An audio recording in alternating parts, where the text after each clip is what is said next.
दूसरा क्या होता है ना कि इसकी जो टेम्परेचर होता है, जो आइडियल टेम्परेचर होता है, तो 15 टू 22 डिग्री के बीच में इनका टेम्परेचर होना चाहिए।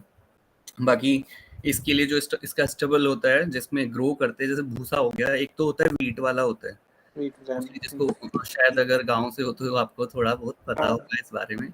एक तो गेहूं वाला भूसा होता है, एक बाजरे वाला होता है, और सोयाबीन वाला। इन सब में ये हो जाता है। तो उसका एक प्रोसेस होता है कि पहले हम क्या करते हैं, इसको जो स्टेबल होता है उसको हम स्टेरिलाइज करते हैं।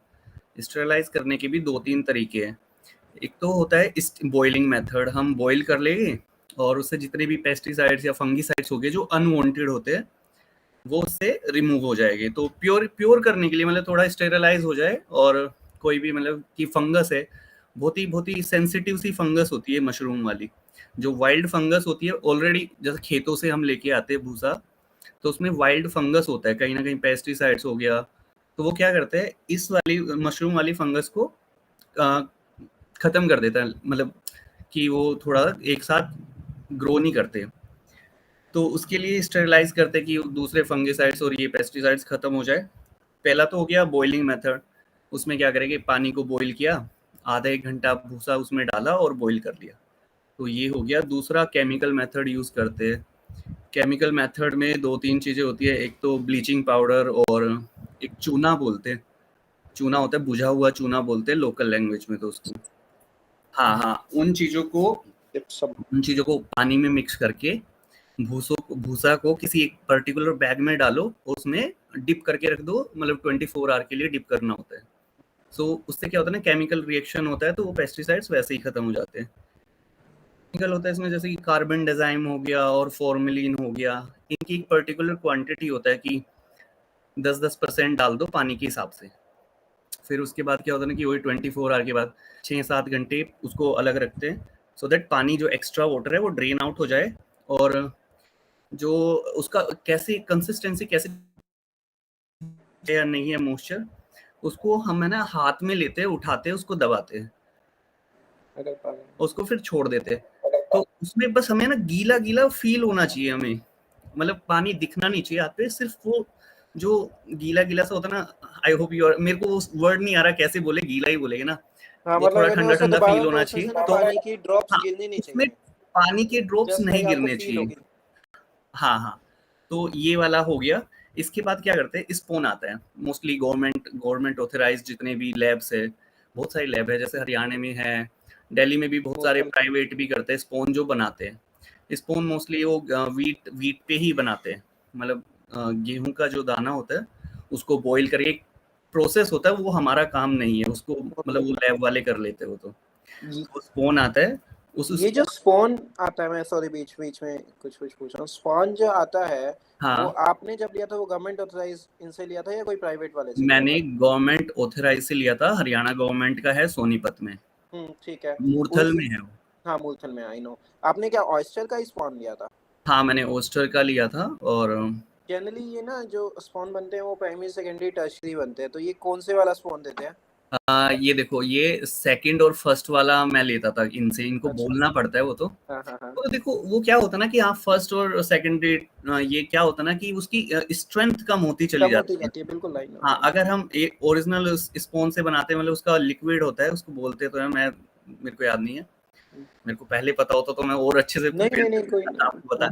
हम कर लेंगे आपस में डिस्कस। जैसे हमने स्पून बना लिया, फिर वो सेकंड स्टेज हो गया, फिर हम क्या करते हैं, उसी स्पून से हम नया स्पून क्रिएट करते हैं, तो वो धीरे धीरे स्ट्रेंथ खत्म होता चला जाता है। तो फर्स्ट जनरेशन और सेकंड जनरेशन बेस्ट होता है, वैसे थर्ड तक भी चलता है, कोई इतना इशू आता नहीं है उसमें, ग्रो अच्छा करता है। बट ये होता है कि फर्स्ट वाला क्या होता है, जैसे कि अगर फर्स्ट वाला 10 डेज ले रहा है ग्रो करने में पूरे बैग में, सेकंड और थर्ड को टाइम लग जाता है, मतलब 2-3 दिन एक्स्ट्रा ले लेगा। बाकी फ्रूटिंग में कोई इशू आता नहीं है उन सब चीजों में। और ये जो बैग देते थे ये लगभग कितने का मिलता है, कुछ आइडिया है आपको? देखो, अगर आपको रेडीमेड बैग लेना है उनसे कि स्पॉन भी डाल के दे, वो स्टेबल भी तुम्हारा प्रिपेयर करके दे, मतलब एक पूरा बैग की उठाओ और अपने नहीं जस्ट स्पून का बैग। ओके, स्पून का बैग होता है वो 65 या 70 रुपीज पर केजी होता है। अच्छा। उनकी हाँ, मतलब 75 रुपीज पर केजी था। और 1 केजी में ऑलमोस्ट 12 टू 14 बैग हम क्रिएट कर सकते हैं, बना सकते हैं। ठीक है। कि जो हम ड्राई भूसा हमने भिगोया था उसको निकाला, फिर जो जब उसको पैकेट में डालते हैं ना, तो 10 केजी ड्राई भूसे से हमारे बनते हैं अप्रोक्स 12 टू 13 बैग हमारे बन जाते हैं। तो हम क्या करते थे, हम 25 केजी जो मैं करता था, यूज करता था, 25 केजी ड्राई भूसा को मैं निकाल लेता था, उसमें मैं 2 केजी स्पून को मिक्स करता था। हाँ, तो उससे क्या हो गया, वही 60-70 ग्राम का वो आ गया उसमें अप्रोक्स, कि इतना बन जाता था कि एक पैकेट में 60-70 ग्राम स्पून हम उसमें डाल लेते थे। और स्पूनिंग करने की भी 2-3 मेथड होते हैं कि अच्छा हाँ, जैसे कि हमने वो निकाला ना, तो उसको थोड़े टाइम के लिए हवा देनी होती है, उसमें नाइट्रोजन गैस बन जाती है, तो उसको थोड़ा सा कि एयर पास आउट हो जाए, उसकी जो भी टॉक्सिक एयर बन जाती है केमिकल की वजह से, उसको 3-4 घंटे छोड़ दो उसको ऐसे, या 1-2 बार बीच में उसको अल्टा पल्टी कर दो। सो उससे क्या होगा, जो टॉक्सिक गैस होती है वो निकल जाती है उसकी, और फिर वो ठीक रहता है, हेल्दी रहता है, और उसकी जो हीट भी हो जाती है, थोड़ी केमिकल रिएक्शन की वजह से हीट भी क्रिएट हो जाती है। तो जब आप टच करोगे ना एकदम पानी में से निकाल के, तो वो बहुत है ना गरम गरम लगेगा। तो हीट से क्या होता है ना, कि अगर हम माइसेलियम उसी गरम गरम में डाल देंगे ना, तो माइसेलियम डैमेज हो जाएगा, फिर वो तो वो फिर ग्रो नहीं कर पाएगा, ऐसा होता है। और उसमें हम फिर जैसे कि हमने कार्बन डाइऑक्साइड पहले किया था पानी में डिसोल्व करके, जो ये फंगीसाइड होता है, इसको हम ड्राई भी उसको स्प्रिंकल कर सकते हैं थोड़ा बहुत, सो दैट अगर जैसे कि अब इतना भी स्टेरलाइज हमारा एरिया नहीं होता, ओपन में हम मोस्टली ये सब एक्टिविटीज करते हैं, तो जो फ्लाइज होती है, जो होम फ्लाइज होती है छोटे छोटे, वो अंडे दे देती है वहाँ पे, या फिर कुछ भी मतलब दूसरी बीमारियां फैल जाती है उसमें। सो उसकी वजह से भी माइसेलियम डैमेज हो सकता है। तो इन दोनों चीज़ों से क्या होगा कि ग्रो ही नहीं होगा अगर हम गर्म में डाल देंगे। और जब हम ये कार्बन डाइऑक्साइड स्प्रिंकल करेंगे, तो इससे क्या होगा कि अगर कुछ बच गया ना, अगर थोड़ा बहुत 2-3% अगर कुछ भी पेस्टिसाइड रह जाता है, तो वो डैमेज हो जाएगा, मतलब खत्म हो जाएगा वो एकदम। उसके बाद लेयरिंग करना स्टार्ट करते हैं हम। बैग की पैकिंग, बैग आते हैं अलग अलग, बैग आते हैं वो तो देखो डिपेंड करता है आपका एरिया कैसा है, आप कितने बड़े बैग लगाना चाहते हैं। बट जो स्टैंडर्ड साइज है वो 14x16 का होता है। इसमें क्या होता है ना कि हम देखो, लगा तो हम बड़े भी बैग सकते हैं, बट बड़े बैग में क्या होगा कि अगर एक भी बैग में कहीं भी कुछ भी बीमारी ग्रो कर गई ना, कोई भी डिजीज, तो वो क्या होगा, पूरे बल्क में डैमेज कर देगा वो। अगर हम छोटे छोटे बनाएंगे, तो उससे क्या होगा कि स्प्रेड आउट होने से हम उसको कंट्रोल कर सकते हैं, कि हाँ 2-3 बैग ही डैमेज हो रहे हैं, तो उसको छोटे बैग ही बनाने चाहिए। उससे क्या होगा, छोटे बैग बनाने से दूसरा फायदा ये होता है कि हम उसको इजीली कैरी कर सकते हैं एक जगह से दूसरी जगह, क्योंकि इंक्यूबेशन में भी हमें रखना होता है। फिर इंक्यूबेशन के बाद हमें, इंक्यूबेशन में क्या होता है ना कि हाँ, तो कैरी करने में इजी हो गया, डिजीज बच जाती है कि ज़्यादा बैग डैमेज नहीं हो गए। उसके बाद हम जब लेयरिंग करते हैं पैकेट में, जब स्पोन को मिक्स करते हैं भूसे के साथ, तो दो दो मेथड होते हैं। एक तो या तो मिक्स कर लो आप डायरेक्टली, कि भूसा निकाला, उसमें अप्रोक्स कुछ क्वांटिटी आपने मिक्स कर दी डायरेक्ट। दूसरा होता है लेयरिंग का, होता है कि एक लेयर बनाई 2-3 इंच ऊपर की पैकेट में, उसमें स्पून डाला थोड़ा थोड़ा, फिर लेयर बनाई, फिर स्पून डाला, फिर लेयर बनाई। तो ऐसे करके भी कर सकते हैं।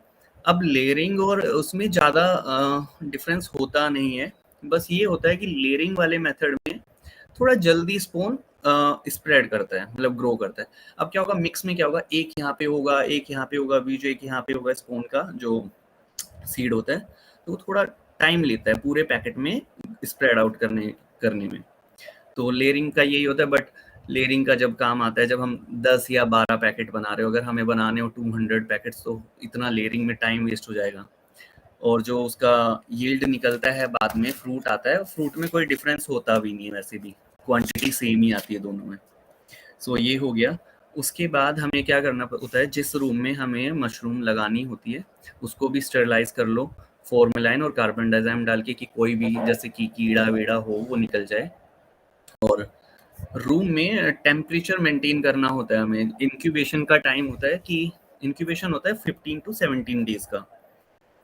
तो वो क्या होता है इंक्यूबेशन में, कि जो माइसेलियम हमने डाल दिया, सीडिंग कर दी हमने जो पैकेट में, उसको ग्रो करने में टाइम लगेगा। मैं 1 मिनट रुको, मैं आपको फोटो दिखाता हूँ, अगर शेयर हो गई तो स्क्रीन। सो क्या होता है, पहले ब्राउन होता है पैकेट जब हम सीडिंग करते हैं इसमें, और 15 to 14 डेज के बाद वो वाइट हो जाता है पूरा बैग, मतलब माइसेलियम पूरे बैग में फैल जाता है। 1 मिनट को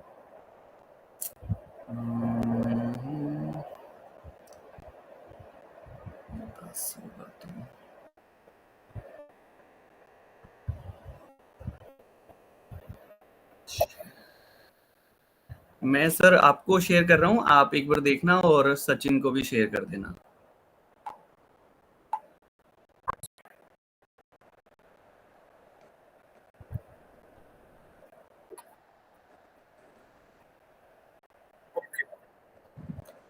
मैंने देखी हुई थी वैसे। ओके, ठीक है।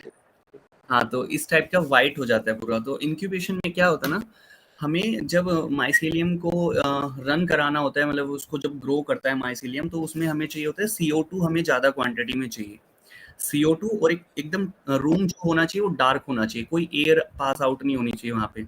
क्या होगा, माइसेलियम जब ग्रो करता है उसको CO2 चाहिए होती है, लेकिन जब फ्रूटिंग आती है, फ्रूटिंग के टाइम पे ऑक्सीजन हमें उसमें सप्लाई, फ्रेश एयर की सप्लाई उसमें हमें देनी होती है। तो जो इंक्यूबेशन का टाइम होता है वो 15 to 17 डेज होता है। वो मोस्टली डिपेंड करता है कि डिपेंड इस चीज़ पे भी करता है कि टेम्परेचर कितना लो है आपके एरिया का, और ह्यूमिडिटी कैसी है। जो आइडियल ह्यूमिडिटी है वो 85% होनी चाहिए रूम की, और 85 मतलब ये एकदम तो मेंटेन नहीं होगी, बट हाँ 80 to 19 के बीच में रखो, इस अगर थोड़ा सा फ्लक्चुएट भी हो तो चलता है। और टेम्परेचर जो है, टेम्परेचर 10 डिग्री से 22 डिग्री तक बेस्ट होता है, ये बेस्ट टेम्परेचर होता है। मतलब इसके बीच में रखोगे, 18 और 20 रखोगे तो सबसे बेस्ट यही होता है। जो हमारे साथ इशू आया वो आया हमारे साथ ह्यूमिडिटी मेंटेन करने का मोस्टली, और टेम्परेचर का सबसे ज़्यादा था। ह्यूमिडिटी तो फिर भी हमने कंट्रोल कर ली थी, फोगर्स आते हैं, फोगर्स हमने लगा लिए थे। ओके। मिस्ट मेकर मशीन आती है जो मिस्ट बनाती रहती है कंटिन्यूसली पानी से। सो ह्यूमिडिटी तो हमारी कंट्रोल हो गई थी, बट हमारा टेम्परेचर का हो गया था, हमने तो एसी भी आपने कौन से मंथ में किया था वैसे? हमने दिसंबर जनवरी में भी किया है, मतलब हर सीजन में किया है, बस जून जुलाई छोड़ के अच्छा। सारा, हाँ मार्च तो, जून जुलाई छोड़ के तो हमने। दिसंबर जनवरी के अलावा जब भी आप करते थे फिर कंट्रोल कूलिंग एसी वगैरह से ही कूलिंग होती कंट्रोल एसी से कंट्रोल ही नहीं होता था, क्योंकि जो एक एक तो होता है पैनल वाला होता है, जो थर्माकोल टाइप के पैनल आते हैं, थी? हमारा वैसा नहीं था। हमारे वो पुराना घर था, हमने थोड़ा सा उसको सेटअप किया थोड़ा सा, और उसी में हमने कर लिया था। तो जो ईंटों वाला होता है ना, इसमें क्या करते हैं कि जब तक एसी चलता रहता है तब तक तो टेम्परेचर रहता है, उसके बाद क्या करता है, दीवार उस टेम्परेचर को सोख लेती थी पूरा, मतलब वो खत्म कर देती थी। तो ये वाला इशू हमारे में सबसे ज़्यादा था। बट अगर पैनल यूज़ कर रहे हैं हम लोग, तो पैनल में वो मेंटेन रहता है, हाँ, क्योंकि पफ पैनल जो आते हैं। निकल ही नहीं रही, टेम्परेचर लूज ही नहीं हो रहा ना, मतलब एयर पास नहीं होगी, तो ऐसा है। हाँ, तो इंक्यूबेशन हो गया 15 to 17 डेज का, और ये वेरीज करता है, लाइक 22 डेज भी जा सकता है, 25 भी जा सकता है। इस ऐसा कुछ सीरियस होता नहीं है इस चीज़ का। फिर जैसे ही वाइट होने लग जाता है ना बैग, तो उस टाइम पे हमें क्या करना था, पूरा CO2 एग्जॉस्ट से निकालना होता है। और जैसे कि ये रूम है, तो इस साइड एक ओपन, एक फैन इधर रख लगाते हैं, और एक साइड इधर नीचे की साइड, क्योंकि जो CO2 होते हैं ना वो बहुत भारी होती है, हैवी होती है, तो ग्राउंड पे आके रुक जाती है। तो अगर हम फैन ऊपर नीचे लगा देंगे तो वो निकलेगा नहीं, नीचे ही लगाना चाहिए, सो दैट वो ग्राउंड से सक करके बाहर कर दे पूरी CO2 को। और इसमें क्या करता है कि बैग जब वाइट हो जाए तो पता ही चल जाता है, वो पता चल जाता है, वैसे भी उसमें बडिंग निकलने लग जाती है छोटा छोटा। तो या तो ऐसे देख लो कि डेज काउंट कर लो, या फिर ये देख लो कि एक आधे बैग में, अब ऐसा तो नहीं होता कभी भी कि सारे बैग में एक साथ ही आ रही है फ्रूटिंग। जब आप चेक करोगे 15-16 दिन के बाद, तो किसी एक बैग में दिख जाएगा कि हाँ फ्रूटिंग होनी स्टार्ट हो गई। तो उस टाइम पे एयर का फ्लो बढ़ा दो, ऑक्सीजन का। तो बस यही होता है। और इसमें टेम्परेचर का सबसे बड़ा रोल है, इसमें टेम्परेचर और ह्यूमिडिटी का। और उसमें भी काफ़ी टाइप की, जैसे ओस्टर मशरूम में भी 2-3 टाइप है जो कॉमनली यूज होता है। एक है फ्लोरिडा, एकदम वाइट होता है, उसको काजू करके कुछ, प्लेटोरस काजू करके कुछ बोलते हैं, साइंटिफिक नेम आप देख लेना। बट अगर लैब भी जाओगे तो उनको ऐसे ही बताना पड़ता है कि ग्रे मशरूम दे दो, ब्लू दे दो। येलो भी होती है, एक एक येलो को गोल्डन मशरूम बोलते हैं। फिर एक होता है रेड वाला, रेड कलर का होता है। रेड और जो येलो है ना, इसमें क्या करता है, इसमें टाइम कम लगता है, इंक्यूबेशन टाइम इनका बहुत कम होता है, लाइक 7 to 6 डेज में इनका इंक्यूबेशन हो जाता है, पूरा माइसेलियम रन कर जाता है और 8 या 10 डेज के बाद इसकी ग्रोथ होनी स्टार्ट हो जाती है, फ्रूटिंग आ जाती है। बट जो फ्लोरिडा है वाइट और ग्रे वाला है उसमें थोड़ा सा टाइम लगता है, बट मोस्टली क्या होता है ना मार्केट में कस्टमर प्रेफर करते हैं ये फ्लोरिडा वाली एकदम वाइट, क्योंकि हम भी मार्केट में जाएंगे ना और हम देख रहे हैं हम अरे यार ये तो थोड़ा सा डार्क डार्क सा है, नहीं ये तो अच्छी नहीं, एकदम वाइट वाली उठाते। तो अभी दिल्ली में मैं आईएनए मार्केट में मैं देता था, सप्लाई करता था, 2-3 वेंडर थे। फ्लोरिडा के साथ क्या ना कि मार्केट का बहुत इशू है। अब ये थोड़ा सा अब कॉमन लोग तो खाते नहीं है, हम तो शायद मैं तो बटन मशरूम भी प्रेफर नहीं करता हूँ मोस्टली तो खाना। तो एक तो क्या है ना कि लोगों को पता नहीं है कि फ्लोरिडा मशरूम ये भी मशरूम है, सबने वो बटन वाली देखी है। तो मार्केट का ये इशू है कि अगर तुम्हारे होटल या रेस्टोरेंट से लिंक है तो वो तो वेल एंड गुड है, बट फिर उसको कंटिन्यूसली सप्लाई देनी पड़ेगी, वो सप्लाई ब्रेकडाउन हो ही जाती है अगर तुम छोटे लेवल पे कर रहे हो, या तो फिर बहुत अच्छे लेवल पे एकदम ऑर्गेनाइज तरीके से करोगे तो बेटर रहता है। बाकी तो आईने मार्केट में क्या होता है ना कि बहुत सारे वेंडर मतलब उनके वेंडर है उनके पास जो दुकान वाले हैं, तो इससे नहीं आया तो उससे ले लिया, अगर उससे ले लिया तो मेरी डिमांड नहीं, मतलब मेरी नहीं लेगा वो मशरूम। कई बार ये वाला इशू भी आया हमें तो मार्केट में।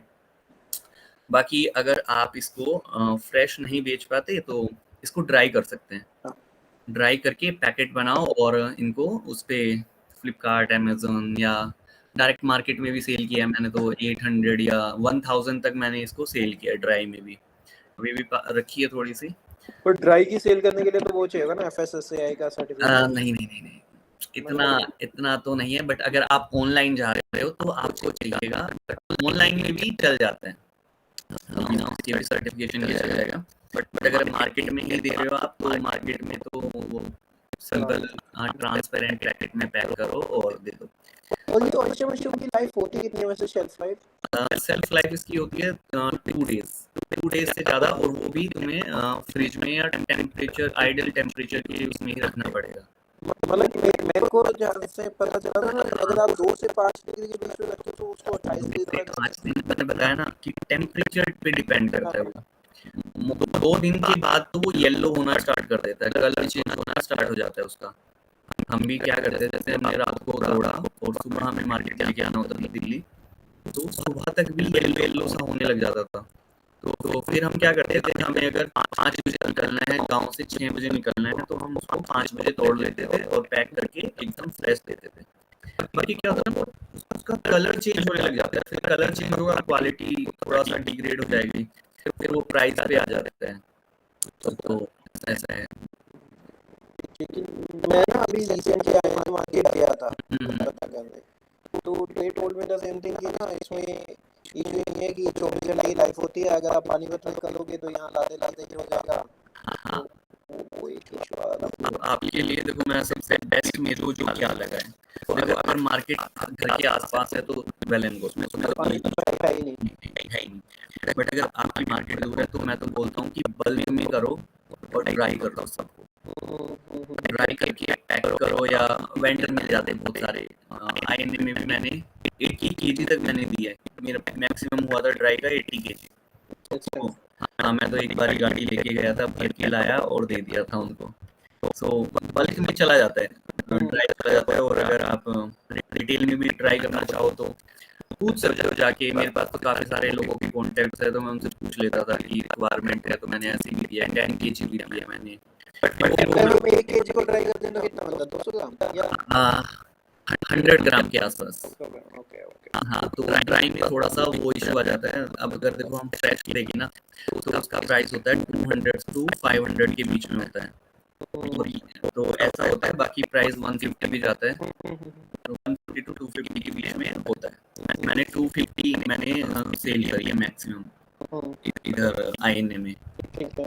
और बाकी तो ड्राई का ड्राई का रेट देखो अलग अलग होता है, वो डिपेंड करता है कि मार्केट में आ रही है नहीं आ रही है। अगर आप रेनिंग सीजन में जाके दोगे मार्केट में तो उस टाइम पे तो क्या होता है ना कि वैसे ही मॉइस्चर हो जाता है उसमें मशरूम में, तो ड्राई रह नहीं पाती उतने टाइम तक। तो अगर उस टाइम पे दोगे, जैसे कि आप अगर विंटर में दोगे ड्राई तो ज़्यादा प्राइस मिलता है, रेनी सीजन में दोगे ड्राई तो ज़्यादा प्राइस मिलता है, क्योंकि क्या होता है ना कि गर्मियों में तो हर कोई सुखा ही लेता है, उनकी तो सूख ही जाती है, वो तो ड्राई करने में कोई इशू आता नहीं। वैसे तो या तो सनलाइट में भी हम उसको ड्राई कर सकते हैं, या फिर अगर हमें करना है तो लाइट आती है, हेलोजन लाइट आती है जो हाई टेम्परेचर वाली, ओके नीचे रख के वैसे कर सकते हैं। बाकी मशीन भी आती है, ड्रायर भी आते हैं मशरूम को ड्राई करने के लिए, बट और फिर ड्राई करने में मतलब बढ़ कितना जाता टाइम है। लगता कितने दिन लगते होंगे? अगर देखो जून जुलाई और अच्छी एकदम टेम्परेचर बढ़िया है 40 के अराउंड, तो एक दिन में हो जाता है, एक दिन में ड्राई हो जाती है। ओके बाकी अगर लाइट के नीचे रखोगे तो वो मतलब एक दिन के आसपास वो भी ले ही लेता है। ठीक है ठीक है हाँ, ठीक तो ड्राई करने में कोई इशू नहीं है, बट ड्राई करने में क्या है ना, उसको कलर का हमें देखना होता है कि कलर चेंज, कई कई बार क्या होता है ना कि ब्लैक हो जाता है थोड़ा कलर, तो उसको ड्राई करने का भी एक तरीका है। उसको जो ऊपर की साइड होती है ना, जो लीफ की साइड होती है मशरूम का, उसको नीचे करके और बैक साइड से उसमें अगर हम लाइट देंगे अच्छा तो ज़्यादा बेटर क्वालिटी आती है। बट उसमें क्या है ना, इसमें एक इशू है, ये लोगों ने बना तो दिया कि ऐसे कर लो वैसे कर लो।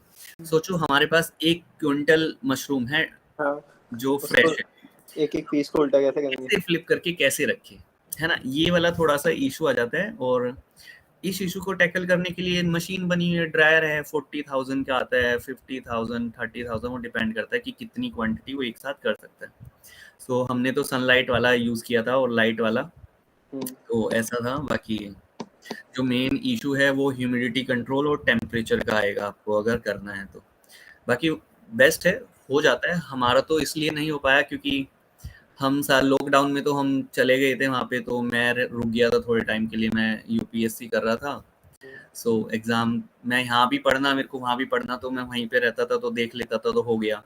अब जब मैं दिल्ली मूव कर गया वापस, तो मेरे अंकल और मेरे फादर जो है वो खेती करते हैं, तो अब टेक्निकल ये हाँ थोड़ा-सा ना बिकॉज वो टेक्निकल है। टेक्निकल पार्ट में आता अब वो क्या करते थे कि वो अपना जो उनका एक्सपीरियंस है ना लाइफ का, इतनी बड़ी जर्नी है उनकी जो फार्मिंग करते-करते, वो वाले एक्सपेरिमेंट उसमें कर देते थे कि पानी डाल रहे तो वो पानी इतना डाल देते थे कि वो बह जाता था पूरा। फिर दूसरा दूसरा इश्यू क्या आता था, वो ईगो वाला भी आ जाता। उनको मैं कुछ सजेस्ट करता था, वो बोलते थे कि ऐसे हो ही नहीं सकता, तुम इतनी मेहनत कैसे करा रहे हो? तो वो तो देखो, वो तो सबके घर में होता है। उसमें तो हम कुछ कर नहीं सकते। बाकी तो वही है, बस टेम्परेचर का हमारा थोड़ा-सा इश्यू आ गया था, और मैंने तो ह्यूमिडिफायर रखा हुआ था, मिस्ट मेकर, वो मेरा बहुत खराब हुआ। मैंने ना स्टार्टिंग में वो मशीन, प्रॉपर मशीन नहीं ली। मैंने ऐसे ही मैं सोचा कि चलो जुगाड़ कर लेते हैं, बट वो जुगाड़ चले नहीं ज़्यादा। सो मेरे को तो, मैं सजेस्ट करूँगा अगर कर रहे हो ना, और अगर आपको 5 चीज़ें चाहिए तो 5 चीज़ें रखो पहले से। देखो 5 तो मैंने ऐसे ही बताया कि मतलब ऐसे, हाँ, एसी होना चाहिए, एयर कंडीशनर होना चाहिए टेम्परेचर कंट्रोल करने के लिए। हाँ जी।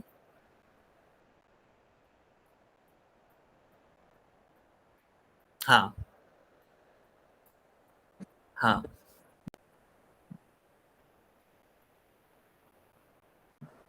हाँ, हाँ,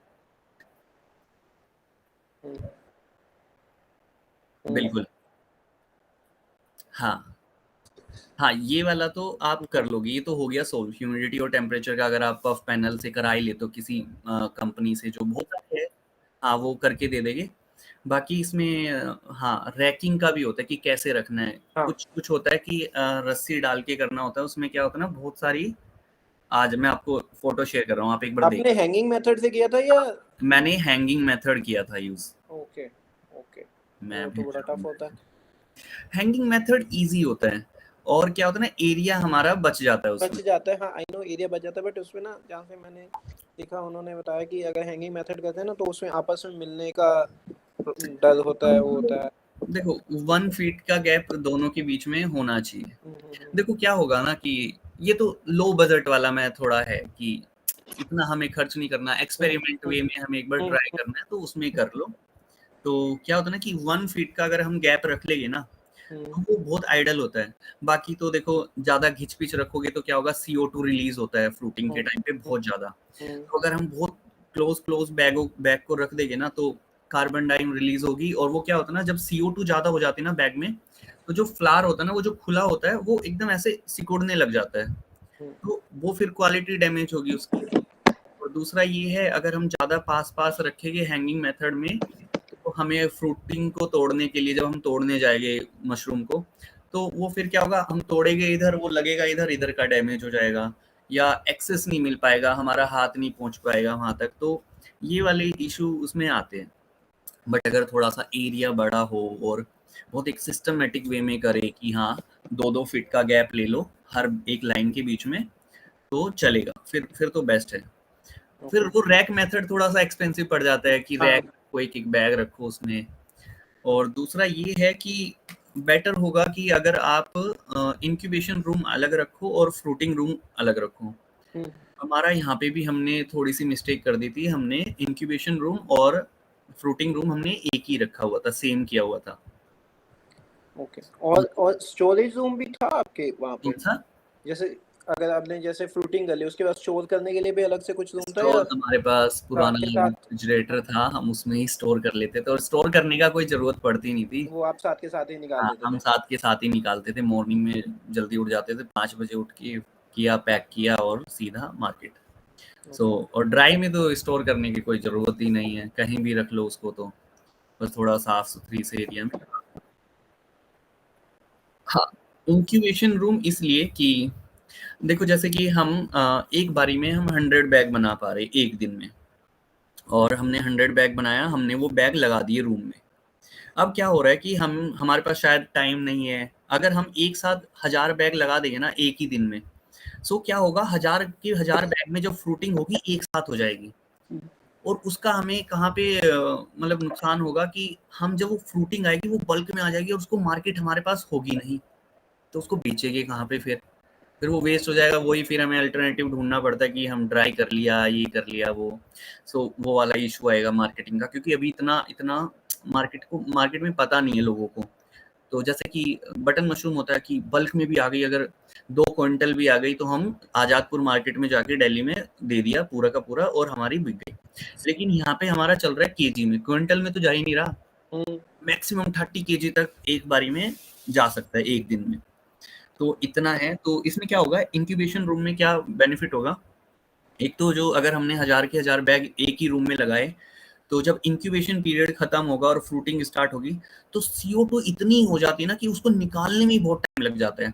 और अगर हम पूरा टाइम एग्जॉस्ट चला के रखेंगे तो क्या होगा, ड्राई एयर आ जाएगी अंदर, ह्यूमिडिटी खत्म हो जाएगी, टेम्परेचर बढ़ जाएगा, तो वो वाला इशू होगा इसमें। और इसको भी एग्जॉस्ट चलाने के लिए भी हमें हर 3 घंटे में 1 घंटे के लिए चलाना है बस एग्जॉस्ट को भी, सो दैट कि ज़्यादा ड्राई हवा ना आए, क्योंकि क्या होगा कि जब एग्जॉस्ट चलेगा तो वो तो सब कुछ निकाल देगा बाहर, पूरा जितना भी मॉइस्चर होगा वो एकदम 60 या 50 के आसपास लेके आ जाता है ज़्यादा टाइम चलाते तो इसका तो मैंने सॉल्यूशन निकाल लिया था, एक टाइमर मशीन्स आती है, मैंने एग्जॉस्ट पे वो लगा दी थी। मैं ऐसे करता था कि 2 घंटे में बंद रखता था एग्जॉस्ट को और उसमें 25 मिनट में चलाता था, क्योंकि इसमें मेरा स्टेबल हो गया था। तो स्टार्टिंग डेज में कुछ थोड़ा ज़्यादा चलाना पड़ता है, बट अगर हम इंक्यूबेशन रूम अलग रखेंगे, जैसे कि हमने आज 100 बैग बनाए, हमारा उनका 100 बैग का टाइम पीरियड खत्म हो गया, इंक्यूबेशन हो गया, तो उसको फ्रूटिंग रूम में शिफ्ट कर दो वहाँ का। हाँ ठीक है, अब हम फिर से 100 बैग बना रहे हैं 2-3 दिन के बाद, अगर हम एक ही रूम रखेंगे तो दोनों का टाइम ऊपर नीचे हो जाएगा, क्योंकि एक दिन में अगर हमें 500 बैग लगाने या 1000 लगाने, तो एक दिन में तो हम लगा भी नहीं पाएंगे। तो अगर सोचो हमने 100 बैग हमने आज लगाए और 100 जो हमारे लास्ट के 100 है वो हम लगा रहे हैं मतलब एक वीक के बाद, तो दोनों की इंक्यूबेशन पीरियड में जो का पीरियड होता है वो गैप आ जाता है। फिर क्या होगा कि कुछ बैग में फ्रूटिंग आ गई 500 बैग में और 500 में आई नहीं, तो हम तो फ्रूटिंग वाला भी कर रहे हैं कि उसको ऑक्सीजन दे रहे हैं, लेकिन उसको CO2 चाहिए आधों को, तो वो थोड़ा सा मिक्सअप हो जाएगी चीज़ें। और इसमें क्या होगा कि इंक्यूबेशन रूम और ये रखोगे अलग, तो जैसे कि हमें पता है कि हमारा 200 बैग अगर हम रखेंगे एक साथ फ्रूटिंग देंगे तो हम उसका कंजप्शन को यूज़ कर सकते हैं, मतलब मार्केट लेके जा सकते हैं। तो इसमें क्या करते हैं कि 100 बैग आज लगाए, 100 बैग 1 हफ्ते के बाद हमने रेडी कर लिए, और इंक्यूबेशन मतलब 1-1 हफ्ते का गैप होता चला जाएगा। फिर जैसे ही इधर से उधर शिफ्ट करोगे, पुराने वालों की लाइफ खत्म होती चली जाएगी, नए वाले बैग शिफ्ट होते चले जाएंगे। तो वो एक जो फ्लो होता है ना, कि एक तो हमारा मार्केट में हमारा फ्लो नहीं टूटेगा कि हम रेगुलर सप्लाई हम कर सकते हैं इस वे में। और दूसरा वो ये है कि डैमेज नहीं होगी चीज़ें, मतलब वो वाला है। बाकी अगर आपको कुछ और पूछना है तो बताओ।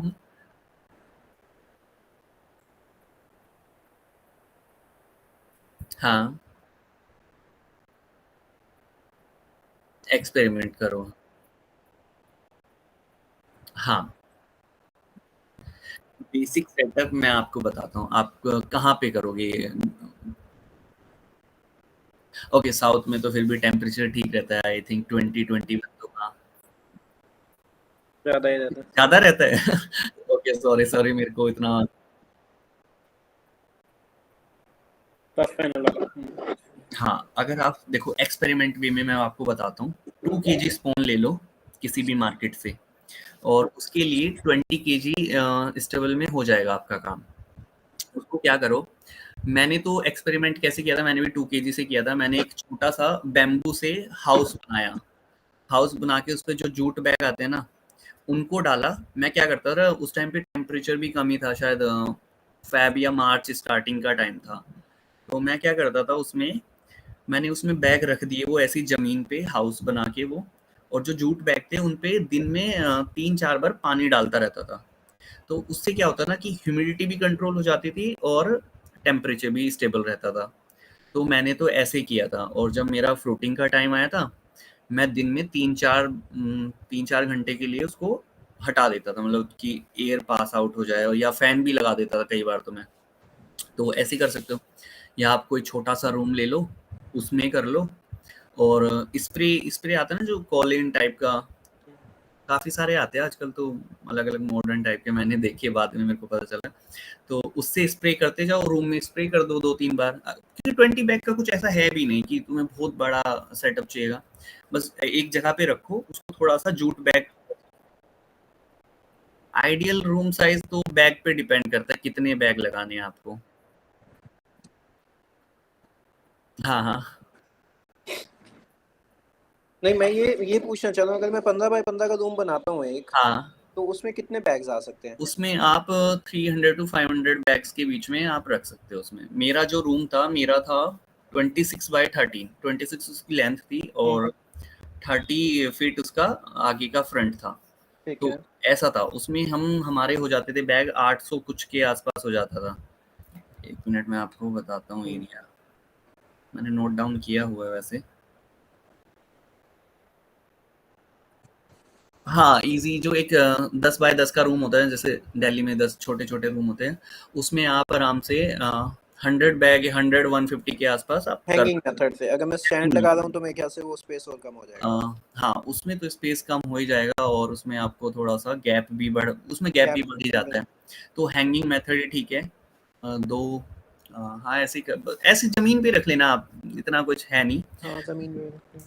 अ, एक वो आता है ना बच्चों का, बेबीज़ के कपड़े सुखाने वाला होता है ना, स्टैंड हुँ, होता है। हुँ, हुँ, हुँ। मैं सबसे बढ़िया बताता हूँ, उसको लेके आओ, उसको रखो, उसको चारों तरफ से जूट बैग से कवर कर लो और उसी के अंदर रख लो बैगों को। तो वो क्या होगा कि यूज़ हो जाएगा, आपको वो बैम्बू-वैम्बू लाने की ज़रूरत नहीं पड़ेगी घर पे। या आपका कोई ओपन एरिया है तो उसमें सेटअप कर सकते हो। हुँ, यही है, बाकी तो एक बार आपको मैं वीडियो भेज दूँगा। और कॉस्ट का तो एक बार करके देखो आप, पहले छोटे से स्केल पे करके देखो, फिर आपको क्या होगा कि मैंने भी ऐसे ही ट्राई किया था, फिर हमें तभी आइडिया लगता है कि अच्छा, कितना एरिया में कितना वो चाहिएगा, ये सब चीज़ें आप एक बार करो, देखो। अगर आपको कोई भी हेल्प चाहिए तो मैं बता दूँगा वो तो। Thank you. तो ये सब चीज़ें हैं। आपने कभी मेकिंग कॉस्ट निकाली थी, एवरेज कितनी आ रही है आपकी? लाइक प्रोडक्शन कॉस्ट पर केजी? प्रोडक्शन कॉस्ट आ रहा था मेरा 45 रुपीज़ में मेरा एक बैग रेडी हो रहा था। ठीक है, हाँ। और उसमें से एक बैग में से हमारा कितना निकलता है मैं बताता हूँ आपको। प्रोडक्शन 2.5 केजी तक मेरा निकला है। एक बैग में से, एक बैग एक कितने केजी बैग का में था? से एक बैग कितने केजी का था आपका? एक बैग था मेरा 1 केजी के अराउंड था। 1 केजी उसमें ड्राई जो भूसा होता था वो होता हाँ, था। वेट का ओके। तो हम मेजर कर ही नहीं सकते, वो तो पानी के ऊपर होता है। हाँ, हाँ, बट नहीं। जो ड्राई, एक 1 केजी ड्राई भूसे में एक बैग बन जाता है। हाँ, 1 केजी ड्राई भूसे में मेरे को जितना पता है, वो अगर हम उसे मॉइस्ट करेंगे तो वो 2.5 किलो का बैग बन जाता है। हाँ, वो 2.5 किलो के आसपास बनता और है। आप वो कह रहे हो उसमें 2.5 किलो में आपकी जो मैक्सिमम निकला है, एक ही बैग में 2.5 किलो मशरूम निकल गया था। हाँ, क्योंकि बहुत एक-एक बढ़िया। फ्लावर ही उसमें 400 ग्राम का निकल जाता था, 400 ग्राम का भी निकलता था, 500 का भी निकला है। मैं आपको भेजूंगा, फोटो देखना आप। तो ऐसा है, तो जैसे कि अगर एवरेज प्राइस भी लूं मैं, अगर मेरा 150 भी जा रहा है एक बैग से 150 पर केजी, तो 300 का तो मैं सेल आउट कर ही दे रहा हूँ। तो कितना आया, मतलब 200-250 रुपए मेरा बच ही गया वैसे भी। सही बात है। प्रॉफिट तो है, बस थोड़ा सा क्या है ना कि हमें सिस्टमेटिक चलना पड़ेगा थोड़ा सा। हाँ, 1 बैग केजी का बैग है 14/16 करके होता है, साइज होता है। पीपी बैग आने से वो। हाँ, पीपी बैग 1 केजी ड्राई भूसा उसमें देखो आ जाता है। ऐसा सोचो सर, आपने ना 10 किलो ड्राई भूसा लिया, ठीक है, उसको भिगोया। जब हम उसे भिगोएंगे ना तो हम ऐसे लेमन लैंग्वेज में बोलते हैं वो 25 किलो हो जाता है, 2.5 टाइम्स बढ़ जाता है, 25 केजी हो जाता है, 2.5 टाइम्स बढ़ जाता है वो वाटर एब्जॉर्ब करके। अब आपने 10 केजी ड्राई भूसे में 1 केजी स्पॉन डाला, ठीक है, मतलब बेसिकली जब वो भीग गया, मॉइस्ट हो गया, तो इवेंचुअली आपका क्या हुआ, 25 किलो हो गया वेट भूसा, उसमें आपका 1 केजी स्पॉन है। और आपका जो एक बैग बनता है ना, उसको हम बोलते हैं, हाँ, एक जो बैग बनता है वो 2.5 किलो वेट भूसे का बनता है। तो 25 किलो, हाँ, 25 किलो से आपके 10 बैग बन जाएंगे। आप है ना सिंपल सा रखो कि हम है ना हमेशा सिर्फ स्पोनिंग भी ड्राई जो भूसे करते से। हैं ना, जो हम सीड मिलाते हैं और हम उसको अगर केमिकल भी हम उसमें डाल रहे हैं स्टेरिलाइज करने के लिए, हमेशा ड्राई भूसे से लेके चलो कि 1 केजी ड्राई भूसे में 1 केजी का बैग प्रिपेयर हो जाएगा हमारा। अब वेट का छोड़ो, वेट का तो हमें लेना ही नहीं। कई बार क्या होता है ना, मॉइस्चर ज्यादा रह जाता है, ह्यूमिडिटी, जब हम ह्यूमिडिटी क्रिएट करते हैं ना रूम में, तो साइज तो बैग का वेट तो तब भी बढ़ जाएगा क्योंकि वो वाटर को शॉक कर एब्जॉर्ब कर लेता है। तो ऐसा है, 1 केजी का लेके चलो। तो ये है 10 बैग, 10 10 बैग बन जाते थे उसमें आराम से। 1 किलो। 10 बैग में स्पून लगता है 1 केजी, 75 रुपीज का। हाँ, ये मेरा पड़ा था 45 रुपीज का। हाँ, ये यील्ड सही। हुआ उसका 2 केजी से 2.5 केजी तक इजिली इतना हो जाता था। हाँ, 2.5 2 लेके चलो, 200 रुपये। 200 रुपये। हाँ, और कॉस्टिंग 45 है। क्या बहुत रिजाइन करने मतलब का बहुत सोच रहे हो? मतलब है तो बहुत ही कॉस्ट इफेक्टिव। हमने जब ये मैंने किया था कि हमें ना ऐसे ही एक्सपेरिमेंट करते थे हम गाँव में कि अच्छा क्या करें, फ्री बैठे हैं सारे के सारे, उधर ही थे हम गाँव में, तो हमारे पास एरिया भी था, जगह भी थी, तो हमने ना ऐसे सोचा कि मैं जैसे पढ़ता रहता तो स्कीम पढ़ता था मैं गवर्नमेंट की, अच्छा मशरूम फार्मिंग में ये हो गया और पशुपालन का ये हो गया। मैं गवर्नमेंट की स्कीम, मेरा तो वही था, मेरे को एग्जाम देने होते, तो मैंने देखा मशरूम फार्मिंग काफी मतलब फेमस सा हो रहा था उस टाइम पे बहुत ज्यादा मार्केट में, कि गवर्नमेंट भी इनिशिएटिव ले रही है, ट्रेनिंग दे रही है। सो मैंने सोचा कि मैंने भाई को बताया कि अनुज भाई को कि अच्छा भाई ये है, ऐसे कर सकते हैं, ट्राई करते हैं। तो भाई को भी लगा कि हाँ भैया देख लेते हैं करके, क्या मतलब क्या ही है, हमारे पास जगह है, भूसा हमारे घर का है, सब कुछ घर का ही था, मोस्टली केमिकल वेमिकल या स्पून लेके आना था। तो हमने किया, एक हमने ऐसे यूट्यूब से वीडियो देखी, तो हमने सोचा चलो ट्राई करते हैं, और मैंने ट्राई किया। फिर उसके बाद मैंने क्या किया, मैंने ट्रेनिंग भी ली जाके, फ्री ट्रेनिंग देती है गवर्नमेंट जो। होटल में ना। हाँ, मूर्थल में HIC करके कुछ है, हॉर्टिकल्चर कुछ करके है मूर्थल में, जो ये है ना क्या बोलते हैं इसको, जो बहुत वहाँ पे पराठे खाने जाते हैं ना हम, कहाँ है मूर्थल में, सुखदेव, उसी के आसपास है। सुखदेव। हाँ, सुखदेव से पहले ही पड़ता है। तो बहुत बड़ा उनका इंस्टीट्यूट है, महाराणा प्रताप करके कॉलेज है, कॉलेज के अंडर वो लैब है। सो वहाँ पे क्या ना कि टाइमली हर हर मंथ शायद वो ट्रेनिंग भी देते हैं, तो मैंने वहाँ से ट्रेनिंग भी ले ली थी 7 डेज की। तो वो क्या करते हैं इन मतलब वहीं पे रहना भी वहीं पे होता है, वो डेली सिखाते हैं, पॉलिटिकल नॉलेज सिखाते हैं, फिर प्रैक्टिकल नॉलेज भी वो कराते हैं कि कैसे प्रिपेयर करना है, कैसे कैसे चीज़ें होनी चाहिए। वो शेड्यूल होता है, हर डे में कुछ ना कुछ सिखाते रहते हैं, तो मैंने वहाँ से भी सीखा था। लेकिन मैं वहाँ सीखने कम गया था, मैं वहाँ पे अपने प्रॉब्लम का सॉल्यूशन लेने ज़्यादा गया था, क्योंकि मेरे में क्या हुआ था, फर्स्ट टाइम था, तो फर्स्ट टाइम जो हमारा एक्सपेरिमेंट था वो 20 बैग वाला वो सक्सेस हो गया था।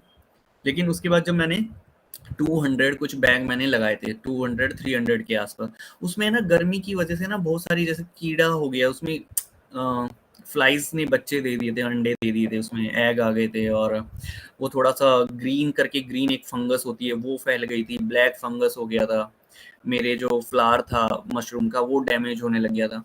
सो मैंने ट्रेनिंग तो उसकी पर्पज से करा था कि वो सॉल्यूशन लेने के लिए, बट क्या था कि मेरा वो उतना अच्छा जैसा मैंने एक्सपेक्ट किया था उतना अच्छे से वहाँ के वो डॉक्टर्स बता नहीं पाए, मेरा मतलब क्लियर आउट नहीं कर पाए। मैं उनसे क्वेश्चन पूछता था कुछ कि ये क्यों हो रहा है, वो बोलते थे कि फर्स्ट टाइम कर रहे हो, मैं बोलता हाँ, तो बोले कोई नहीं धीरे धीरे हो जाएगा, मतलब बहुत सारे आंसर उनके ऐसे होते थे। और मे बी शायद वो गवर्नमेंट टीचर थे, उनको भी ऐसे थोड़ा बहुत पढ़ वढ़ के कर लिया उन्होंने कि चलो गवर्नमेंट का इनिशिएटिव है कर देते हैं, पेपर में तो दिखा नहीं है कि ट्रेनिंग चल रही। तो शायद मेरे को थोड़ा सा वो भी लगा, अगर हम किसी प्राइवेट से लेके किसी एग्रीकल्चर वाले स्टूडेंट से अगर हम सीखेंगे तो ज़्यादा, मेरे को लगता है वो ज़्यादा अच्छे से हमें बता पाएगी, गवर्नमेंट वाले तो नहीं बता पाते वो। और हाँ, उन्होंने काफ़ी सारी चीज़ें बताई, प्रिवेंशन भी बताया कि कैसे प्रिवेंट कर सकते हैं, कि टाइमली स्टेरिलाइज करते रहो रूम को, मतलब फंगिसाइड का छिड़काव करते रहो, तो उससे क्या होगा, फ्लाइज हो गया, कीड़े वीड़े वो सब चीज़ें खत्म हो जाएगा। मोस्टली तो टेम्परेचर का ही था, सारा तो खेल टेम्परेचर का है, ह्यूमिडिटी तो हम स्प्रे कर देंगे 2-3 बार तो मेंटेन हो जाती है। और हाँ, एक चीज़ और है, मेरे को है ना कहीं से लैब से ही मेरे को एक किसी लड़के, कोई एग्रीकल्चर के स्टूडेंट थे, उन्होंने एग्रीकल्चर में ही कुछ किया हुआ था ग्रेजुएशन शायद, उनसे भी मेरा कांटेक्ट हुआ था। सो उन्होंने स्टार्ट किया था बट उन्होंने भी बंद कर दिया, पता नहीं क्यों, 1-2 महीने के बाद बंद कर दिया। मैंने उनसे पूछा, फिर फॉलो अप लिया कि क्या रहा, तो वो बोले कि हुआ नहीं हमसे। तो उन्होंने भी एक्सपेरिमेंट कॉलेज में करते हैं कि थोड़ा बहुत स्मॉल उसमें किया होगा स्टार्ट, तो वहाँ पे उनका अच्छा लगा कि हो गया। उन्होंने तो, मैंने तो फिर भी मशीन कुछ रखी नहीं, उन्होंने तो सारी मशीनें रख के सब कुछ किया और उनका भी फेल हो गया, पता नहीं क्यों। शायद या तो वो कुछ यंग थे ज़्यादा ही, तो वो उतना ध्यान नहीं दे पाए। होता ना कि थोड़ा हम हाइप में आके कर तो लेते हैं, बट उसको जब मैनेज करने का टाइम आता है ना, तो मैनेजमेंट खराब हो जाता है। और वो 3 लोग थे शायद, तो शायद उनका ऐसा भी होगा कि यार तू नहीं दे रहा ध्यान, तू नहीं दे रहा, तो कहीं ना कहीं ऐसे कहीं ना कहीं कुछ हुआ है उनका। सो तो आपने ऑयस्टर ही की थी और कोई मशरूम भी की थी? मैंने ओस्टर ही ली थी, मैंने शिटाके भी किया था। शिटाके भी किया था? शिटाके मेरे को ज़्यादा बेनिफिशियल लगा, लेकिन शिटाके में क्या है ना कि हमें टाइम ज़्यादा देना पड़ता है और उसकी वैल्यू, मार्केट वैल्यू उसकी बहुत अच्छी है। तो शिटाकी का मैंने कैसे किया था, मैं 5 बैग लेके आया था, प्रिपेयर्ड बैग थे जो उनके, उन्होंने पहले से बना के रखे होते। इंक्यूबेशन उनका ऑलरेडी हो रखा था, वो मैं लेके आया, मैंने रखा, उसमें से निकला मेरे 2-3 बैग तो मेरे खराब हो गए थे, क्योंकि मैं दिल्ली में था और मैंने घर पे बोला था कि देख लेना इन पे थोड़ा-थोड़ा पानी, तो उन्होंने वो कर दिया। बट हाँ, एक बैग से उसमें से निकल गए थे, मतलब कैसे बताऊँ? उसकी क्वांटिटी कम निकलती है, लेकिन उनका इतना, जैसे इसमें तो क्या ना, एक बैग से 2 केजी 3 केजी तक भी निकल जाता है, उसमें ऐसे निकलता है 500-600 ग्राम निकलता है 1 केजी में से, और वो भी 2-3 बारी में टाइम से। तो वो वैसा था, बाकी उसका टेस्ट भी अच्छा था। शिटाके तो मैंने टेस्ट किया, बहुत बढ़िया। और पैसे तो शिटाके बढ़िया होते हैं फिर हाँ, उसके। शिटाके दूसरा एक और मेथड है शिटाके का, ब्लॉक्स में, वुडन ब्लॉक्स में करे ना, आपने शायद देखी होगी वीडियो। मेरे को वो बहुत अच्छा लगा, बट मैं ना क्या कि मैं तो हमारा देखो, मैं बताता हूँ आपको जेन्युइन हमारा क्या इशू रहा। एक तो कोई केयर टेकर नहीं था अच्छा सा, और मेरा क्या ना कि मेरे को एग्जाम भी देने हैं और मेरे को उधर भी करना है, फिर मेरे को इधर भी आना होता है। ये ऐसा काम है कि आप फ्री हो जाओ एकदम, प्रॉपर फुल टाइम उसमें दो अच्छे से, तभी वो सक्सेस हो पाएगा, क्योंकि थोड़ा सा टेक्निकल है। वन ब्लॉक्स वाला तो 2-2 साल तक चल जाते हैं वो, 2-2 3-3 साल तक, और वो कंटिन्यूअसली देते ही रहते हैं, ग्रो मतलब उसमें होता ही रहता है। हाँ, पॉपुलर के ब्लॉक्स में और मैंगो वुड में होता है वो, उसकी ट्रेनिंग तो वो सारी देते हैं। तो ऐसा था, सिटाकी का काफ़ी अच्छा लगा, बट उसके लिए थोड़ा-सा हमें अच्छे से हाँ, टाइम लगाना पड़ेगा उसमें। बट वो काफ़ी इफ़ेक्टिव था, क्योंकि अभी क्या था, जैसे कि अभी तो ओस्टर हर कोई ग्रो करने लग गया। विंटर में आता है वो जो बटन मशरूम यूज़ होती है ना, हरियाणा में बटन मशरूम बहुत ग्रो करते हैं, बल्क में एकदम, बड़े-बड़े सेटअप्स में। तो वो भी क्या करते हैं, विंटर टाइम में एक झोपड़ी में वो भी शिटाके करने लग गए, मतलब ये ओस्टर। तो अभी शिटाके क्या है ना, शिटाके एकदम नीश मार्केट है उसकी अभी। तो अगर अभी से हम उसको पकड़ लेंगे ना मार्केट को, अभी से हम उसमें एक्सपर्ट हो जाएंगे 1-2 साल में, तो जैसे कि बटन मशरूम को 6-7 साल या 8 साल पहले कोई नहीं जानता था, कोई खाता भी नहीं था उतना, बहुत कम लोग खाते थे। ऐसे ही अभी क्या है ना, ओस्टर मशरूम धीरे-धीरे मार्केट में आ रहे हैं, लोगों को पता चल रहा है, तो खाना स्टार्ट कर रहे हैं। तो शिटाके भी ऐसा होगा आने वाले 3-4 साल में। अगर शिटाके आपने अच्छे से ग्रो कर लिया, उसका पूरा मेथोडोलॉजी आपको पता है, कैसे क्या एनवायरनमेंट कंट्रोल करना है ये सब, तो वो ज़्यादा बेनिफिशियल रहेगा। उसका प्राइस भी बहुत अच्छा है। वो मोस्टली उसको फ्रेश बेचने की टेंशन ही नहीं है, उसको सीधा ड्राई में ही जाता है। वो उसका ऐसा, और वो खराब भी नहीं होता। अगर आप उसको फ्रेश भी रख लोगे ना, उसका वेट भी उतना नहीं गिरता, उसका 20-30% उसका वेट जाता है बस। लेकिन वैसे ही उसका प्राइस मिलता है अच्छा। तो शिटाके भी आपने आयने में ही बेचा था? हाँ, शिटाके बेचा ही नहीं, शिटाके नहीं बेचा, शिटाके तो मैंने खा लिया था क्योंकि उतना आया नहीं था ना कि मार्केट लेके जाऊं।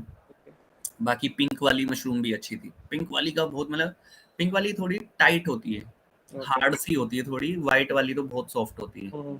तो पिंक वाली का भी अच्छा था। वो कैसा था कि लगाया और 6-7 दिन में खत्म, मतलब 20 डेज, मैक्स 20 डेज में तुम्हारा पूरा तुम साइकिल ले सकते हो, जितने 3-4 साइकिल उसमें आने होते हैं। तो ऐसा होता है।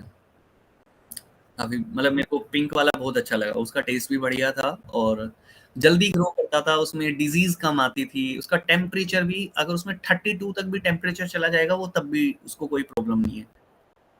ये पिंक मशरूम है। हाँ, पिंक ऑयस्टर है, इसका नाम बताता हूँ मैंने देखा तो था कुछ, इसका था कुछ टैरागन करके कुछ बोलते हैं इसको, टैरागन कुछ, बट हम लैब में जाओगे ना आप तो पिंक मशरूम के नाम से आपको मिल जाएगा स्पॉन। अब बहुत ही तो साले नहीं कर रहे। हाँ।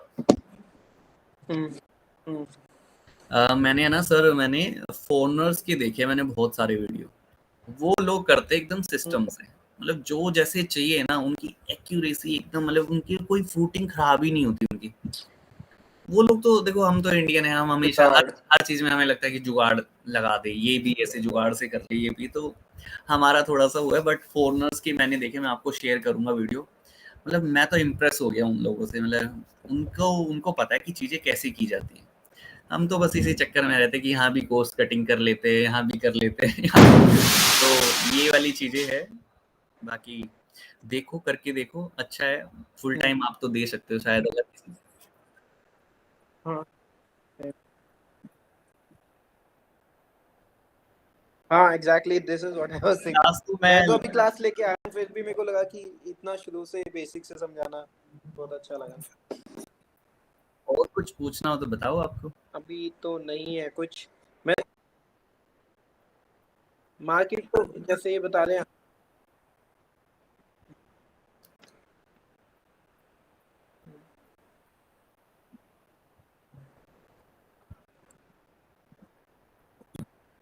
हाँ, मेरे दिमाग में है। मेरे को भी वही सही लगा है।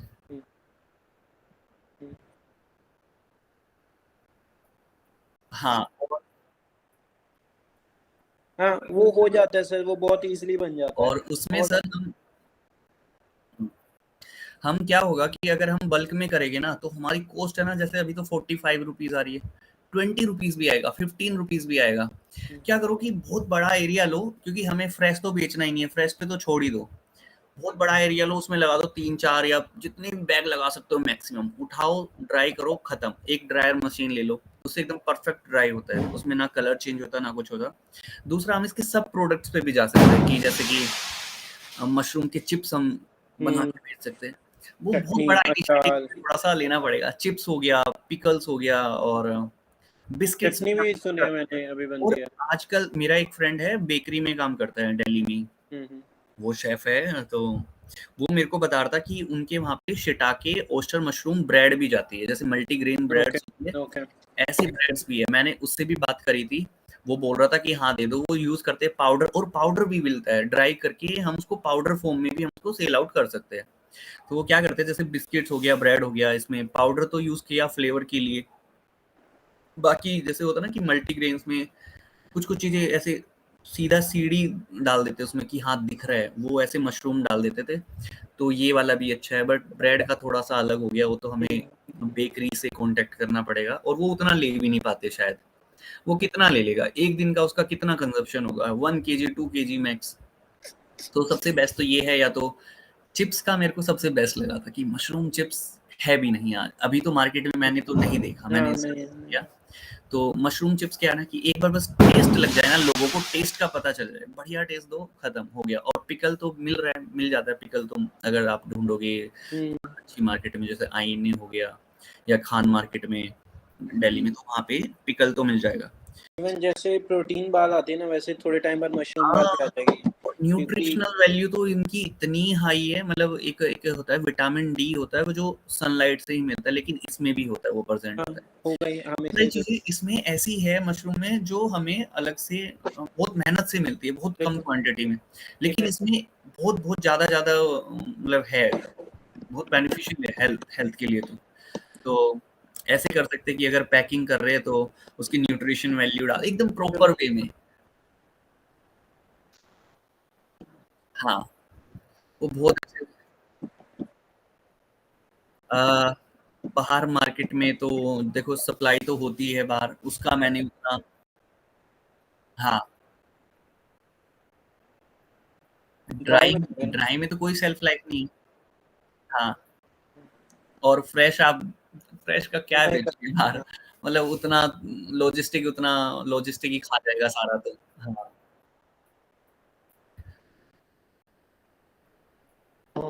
कोई बड़ा भी नहीं है दिल्ली में, भी बड़ा नहीं है सर। दिल्ली में भी वो आईएनए मार्केट है और खान मार्केट है। हाँ सर, देखो मैंने तो अपना किया, मैं आपको बताता हूँ। ओके, रूम के साथ आपका आ जाएगा पफ पैनल, तो वो आता है, उसको डिपेंड करता है, वो 60 स्क्वायर फीट या 45 या 40 स्क्वायर फीट के अराउंड उसका प्राइस है।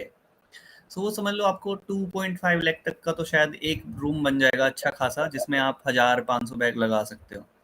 वो एक बार आप है ना, मैंने भी इसकी कैलकुलेशन नहीं करी थी, बट हाँ मैंने प्राइस देखे थे पफ पैनल के, हमने सोचा था कि इसको चेंज कर लेते हैं, इसी रूम में पफ पैनल लगा लेते हैं। हाँ, मोटा मोटी यही था जो बता रहे हैं कि मोटा एक रूम मोटी, का आपको 2 से 2.5 लाख रुपए का। हाँ, पफ पैनल अगर का आप प्राइस नया है वही है 45-50 स्क्वायर फीट है उसका प्राइस। हाँ हाँ, पफ पैनल। ओके ओके,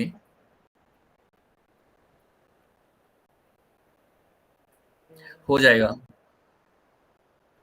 हम्म। हाँ मैं,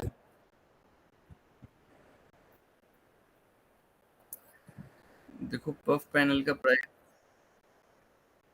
हाँ एक मिनट मैं देख लेता हूँ कितना है पफ पैनल का प्राइस। पफ पैनल भी ना सर, एक तो नए मिलते हैं, एक ना पुराने भी पुराने भी मिलते हैं मार्केट में। अब वो मार्केट आपको देखनी पड़ेगी थोड़ा सा लोकल। हाँ,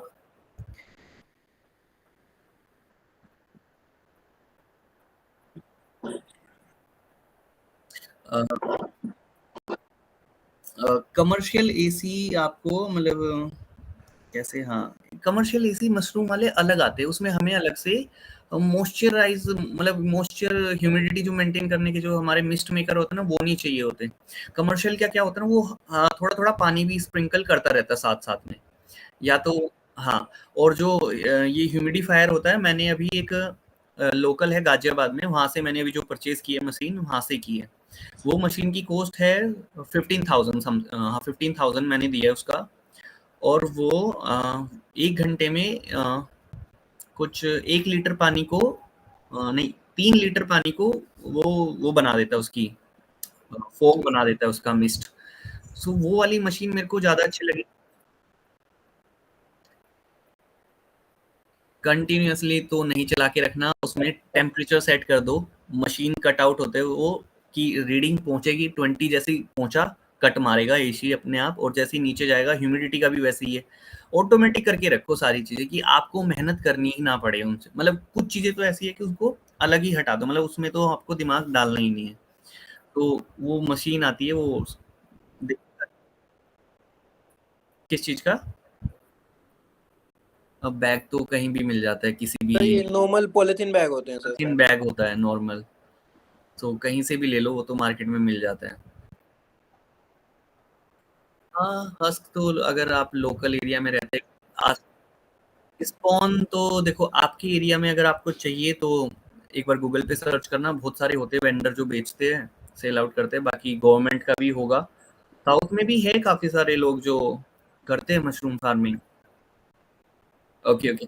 बिहार में सबसे ज़्यादा करते हैं सर, बिहार में तो इतना है मतलब वो लोग तो पता नहीं उनका कैसे है, वो तो ओपन में ही मैंने उनके कई काफ़ी सारे लोगों का ना सेटअप देखा। उन्होंने सीधा वो नेट वाला वो कर रखा है, लोहे की स्टील वाली नेट जो लगा के चारों साइड, और वो ग्रीन वाला जो एक चद्दर टाइप आती है जो हम कंस्ट्रक्शन के टाइम लगाते हैं, वो लगा के रखते हैं और उन्हीं में उनकी फ्रूटिंग इतनी अच्छी आती है। ना उन्होंने कोई एसी यूज़ किया, ना कुछ यूज़ किया, ना वो फॉर्मुलाइन यूज़ कर रहे कार्बन डाइ, वो सीधा चूना डालते हैं और ब्लीचिंग पाउडर। मतलब उनका तो पता नहीं, आई डोंट नो कैसे। क्या? हाँ, बट बिहार में और दिल्ली में मेरे को तो नहीं लगता ज़्यादा डिफरेंस होगा, बट और हाँ, वेस्ट बंगाल में तो बहुत अच्छा प्रोडक्शन है। एक किसी से मेरी बात हुई थी, मैंने वहाँ से स्पून भी मँगाया था 20 केजी, 20 केजी एक बार। सो 75 रुपीज़, ये गवर्नमेंट का प्राइस है। ये गवर्नमेंट का प्राइस है, जहाँ से मैंने पता किया था प्राइवेट से वो 130 रुपए है। हाँ, वो 120, वो 100 प्लस ही देता है। प्राइवेट वाले तो 100 प्लस ही देते हैं, और स्पून बनाना इतना मुश्किल भी नहीं है। हम भी बट घर में उसके लिए स्किल चाहिए होती है, हाँ, और थोड़ा-सा स्किल, वो एक्सपेरिमेंट करना पड़ेगा 2-3 बार आपको, बट तो अगर वो करना है तो उसका मेरे ख्याल से इंफ्रास्ट्रक्चर कॉस्ट रहेगा, उसके लिए आपको ऑटोक्लेव हाँ, चाहिए, कूलर, वो कंट्रोल रूम चाहिए, उसके लिए आपको एकदम एक सैनिटाइजेशन के अलग लिए ना रूम। हाँ, ऑटोक्लेविंग मशीन आती है, जो बॉयलिंग कह रहे थे ये हाँ, बेसिक। ऑटोक्लेव यूज़ करना ऑटोक्लेव चाहिए, पड़ेगा उसके उसके लिए लिए। यूवी मशीन चाहिए, वो सब चाहिए उसके लिए, फिर सैनिटाइज वगैरह करने के लिए बैकवर्ड हाँ, इंटीग्रेशन। इसको तो रहने ही देते हैं, स्पून का तो वो तो बाद की बात है कि हमारा बहुत अच्छा सक्सेस चल रहा है, इंफ्रास्ट्रक्चर बहुत बढ़िया है और हमें कॉस्ट और बचानी है स्पॉनिंग की, तो तब तक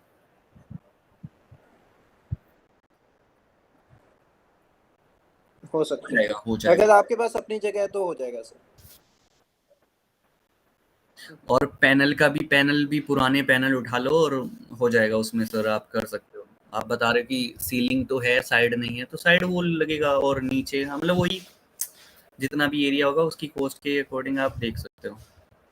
बाकी करो, और मैं तो बोलता हूँ अगर जा ही रहे हो तो चिप्स में ज़रूर जाना, ट्राई करना लोकल मार्केट में भी है ना। हाँ, बिल्कुल सर, बिल्कुल, बिल्कुल। बस मेरा तो थोड़ा-सा इसी वजह से नहीं कर पाए हम, तो हमने तो सोचा था कि इसको यहाँ पे घर पे ट्राई करते हैं, अगर ये अच्छे से सक्सेस हो गया तो करेंगे। खेत है हमारे पास तो काफ़ी सारे। सबको करवाएंगे फिर ये। करिए सर, करिए बिल्कुल।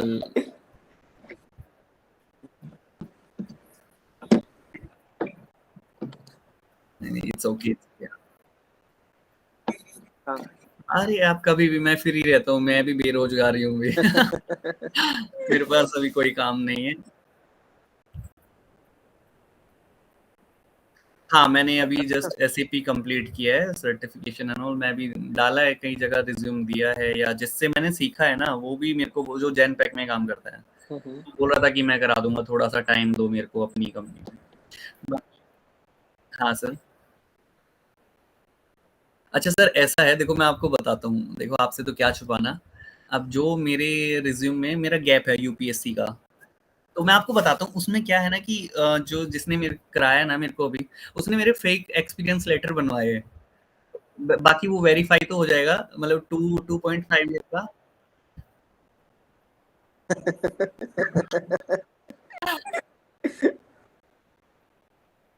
ओके,